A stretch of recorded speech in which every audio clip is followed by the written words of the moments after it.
Here we observe the adult female on Sunday night, motionless in her natural habitat.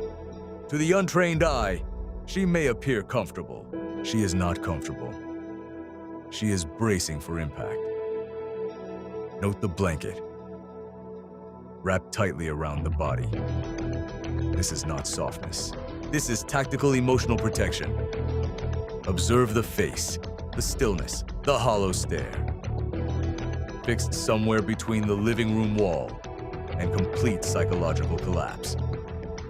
She has sensed it, the shift in the air, the pressure in the atmosphere, the distant approach of a weekly predator known only as Monday.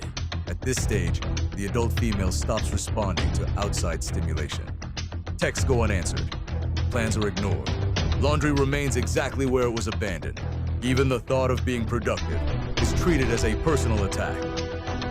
Inside the mind, several processes are already underway.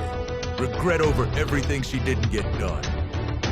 Anger over how fast the weekend disappeared. And a quiet, boiling resentment toward every person who will have the audacity to need something from her by 8 a.m. I notice how she does not move. This conserves strength, because soon she will be forced back into the wild. Her alarms scream, emails multiply, responsibilities breed in dark corners, and people ask stupid questions.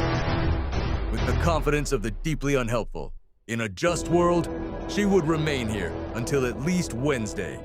But this is not a just world. This is adulthood. So she stays frozen, blanket wrapped, spiritually deteriorating, waiting for the inevitable.